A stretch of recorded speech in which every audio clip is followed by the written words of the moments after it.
Welcome back to the channel, people. We got a new video for you guys today on Man United and some current stuff that they're going through right now.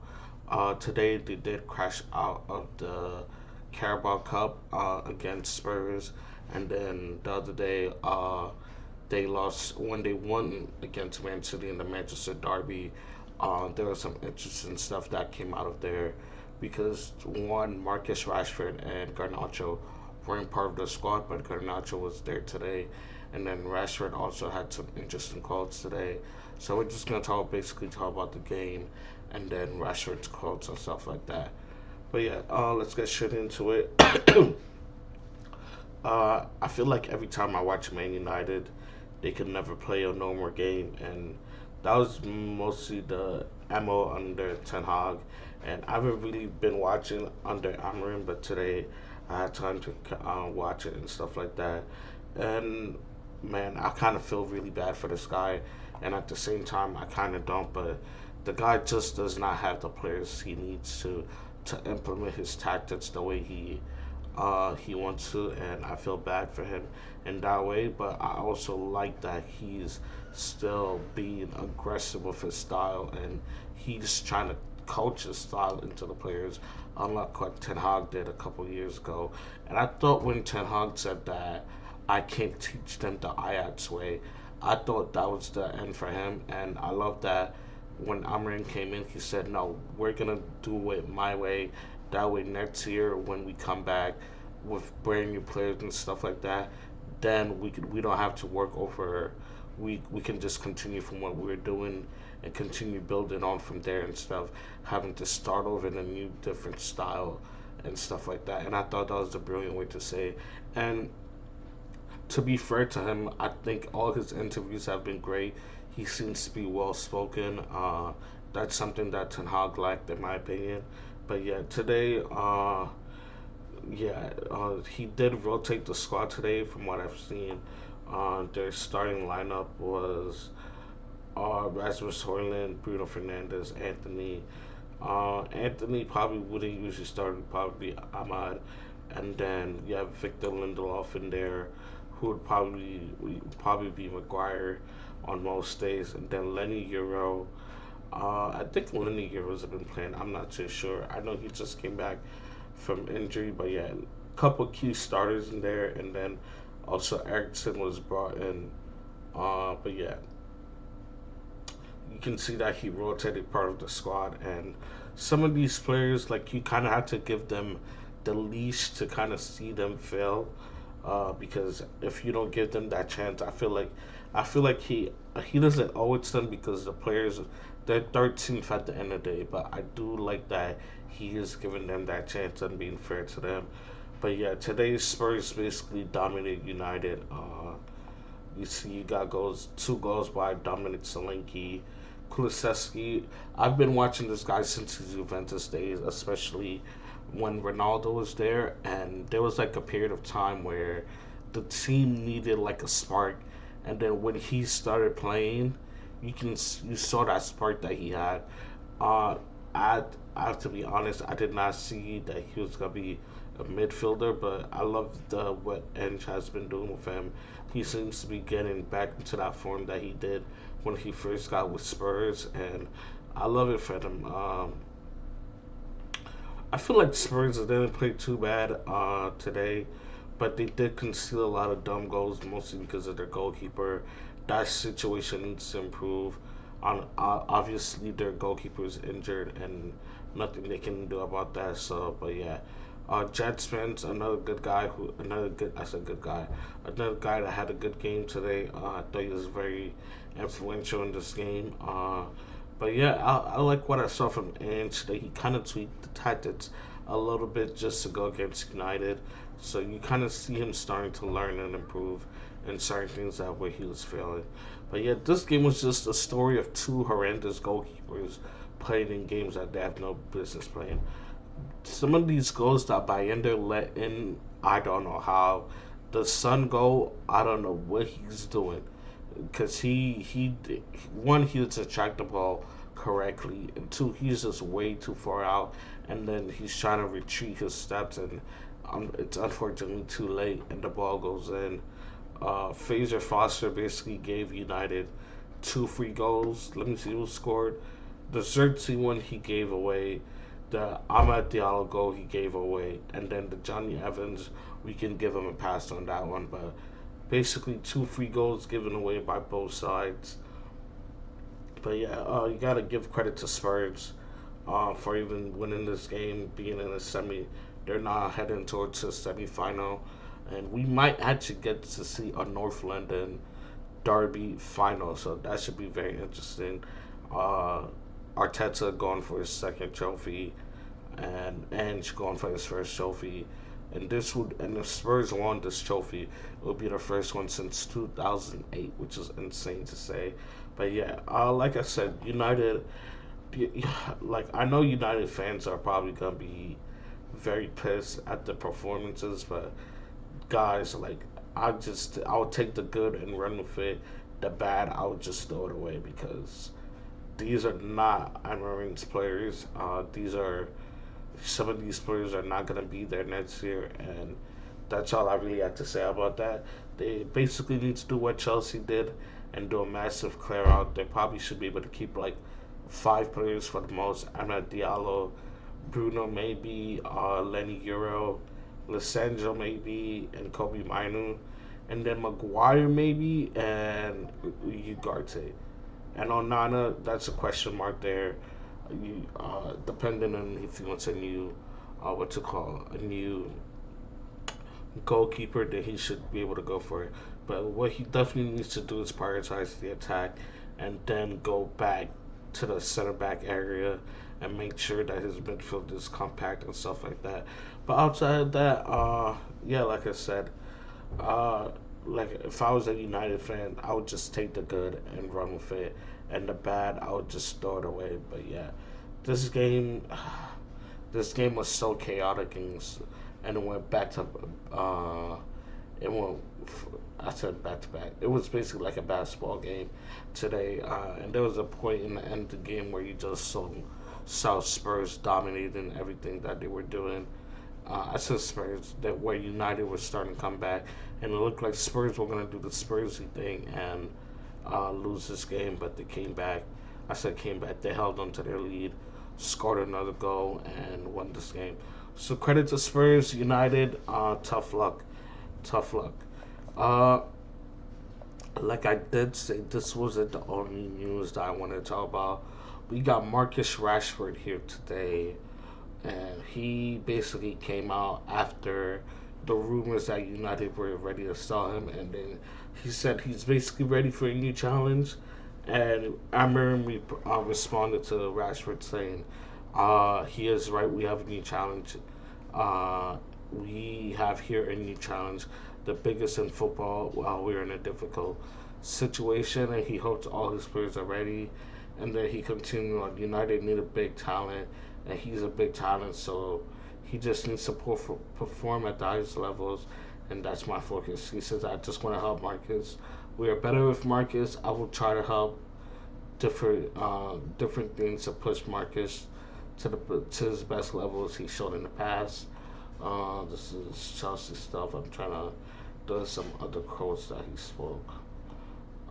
That I saw. And then this is just Rashford not being in the squad today, and Garnacho being involved in the squad. Where is it?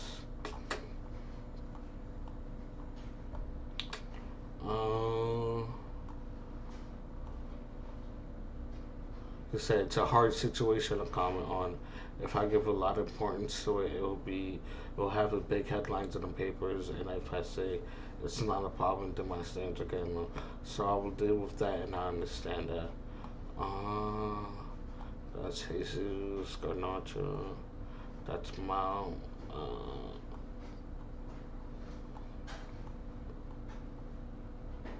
And then Marcus should not be in the squad. Why Marcus is Rashford out selection. I chose the players I thought was ready to go. Demands of playing strong game.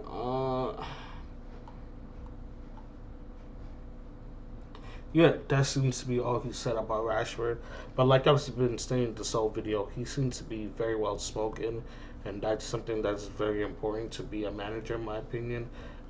There's nothing that sucks more than hearing your manager talk and then he just does not inspire you, in my opinion. And what's it called? And when this guy's speaking, he's clear with clear conviction, and he's saying things with meanings behind it. And sometimes you have to read in between the lines, but he's basically saying what he's saying. And I think he's basically telling Rashford, "I'm giving you a choice. It's either I'm gonna challenge you to get better, which is why I dropped you in the squad so far these past 2 days. So that means you need to be training better and doing this and doing that. Whatever you need to be doing in training, you need to start improving." But then he's also giving Rashford the chance to come back. And if Rashford doesn't do what he needs to come back, then he's probably gonna be sold. Like I said, he should be, in my opinion. I think it's time for a clean break. And my point with that is that he can always come back. There is no reason why Rashford can leave when if he leaves can't come back. There's many different leagues out there. Just because you're an English player, that doesn't mean that you have to stay in the Premier League. We see a lot of stars that play in the Premier League that struggled, having success abroad. You look like a guy. Look at a guy like Christian Pulisic. He looked like he was out of his depth at Chelsea, but he goes to AC Milan and he looks like a revived star now again, and he looks back to his best levels. You look at Jadon Sancho leaving United and going back to Dortmund and playing in the Champions League final and being good there, and then coming back and leaving again and going to a team in Chelsea where they have a proper structure, proper things in place for a player to come in and be properly integrated into the team. And you see he's doing well there. You have McTominay in Serie A with Napoli and Lukaku being there also. We can just keep on going on and on and on. But the thing that players need to start doing is doing research on the teams that they're joining or that they're staying with. And if I'm Rashford, I know he has a team behind him. I'm getting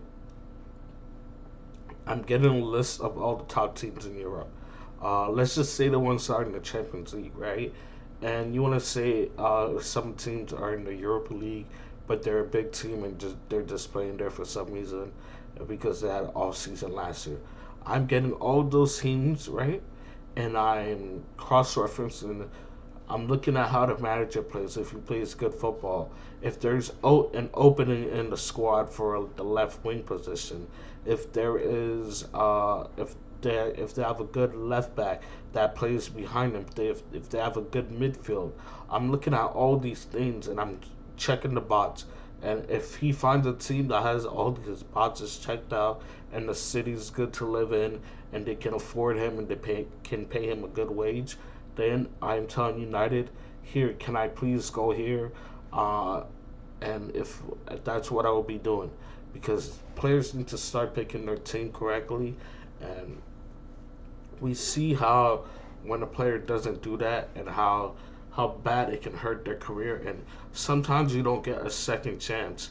There's not a lot of time if Jadon Sancho didn't do so well at Dortmund and he put up that performance that he did at United, Chelsea would not be taking a chance on him. You look at what João Felix went through, how he bounced from team to team to team because he didn't get along with the athletic staff. I would be questioning that, and I just thought I know I'm a Madrid fan and stuff like that, but I would look at a person in terms of Diego Simeone, who, yes, he wants his attackers to work hard, but the guy knows how to get the most out of his attackers, and I hate that wouldn't be too bad of a situation for him. Let me look at what uh, what formations do Atletico mainly use. Let's just go versus Sevilla lineups. Uh, so 4-4-2 here. You can play as the left midfielder. That's not a problem. Yeah, so it looks like he's working for 4-4-2. Can you potentially take over Griezmann's spot in the team? Maybe. or you take over that left mid to left wing spot in this 4-4-2, where you will have to work hard, yes, but it wouldn't be too much of a. I think Diego Simeone knows how to work with his players, and if he will tell you what he requires of you. But yeah, like I said, this wouldn't be a bad option for him. There's a lot of teams out there that he can go to, uh, and I know that he has a good team. That he has a good team behind him, and Rashford, if you know what's best for you, bro, leave United. Don't stay in a toxic situation. You can always come back. I said in my last video that I made about you. Go be happy. Go get your career back on track. Go make the England squad again. Get make because the 2026 World Cup is right around the corner. You have a new manager in Tuchel. You want to be able to you want to be able to impress him so he can start calling you up for these games. But yeah, like I said, both United and what's it called and Marcus Rashford both need a separation and a reset. United, they need open heart surgery, like Ralph Ragnick said a couple years ago, and they still haven't done it. Let me just go through this squad right now. If I would sell somebody, Rasmus, I'm selling.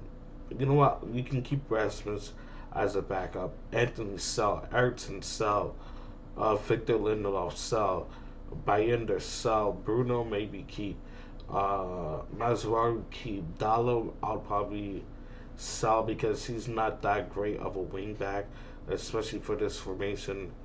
Xerxes sell. Diallo keep. Garnacho keep, depending on if you can get a better player for him. Johnny Evans sell. Harry Maguire. If you're gonna be playing a back three, you need that essential center back, and you don't see that for Lenny Euro. I would keep Harry Maguire. Uh, Terrell Malacia sell. Casemiro sell. If you can get a better keeper than Andre Onana, sell. And then who else misses? Like, get these players out of here, bro. Get a young squad that can run around, that can actually fight for the badge and things like that. And then you can use whatever money you get from Marcus Rashford with his books being off your wage, off the wage bill and stuff like that, and go rebuild the scene to what it's supposed to be, and then yeah, and you go on from there, in my opinion. But that's gonna be it for me today. If you did like this video, please drop a like, please drop a comment. If you want me to keep talking about Man United and other stuff like this. But yeah, you guys have a good one. Enjoy your holidays. Peace.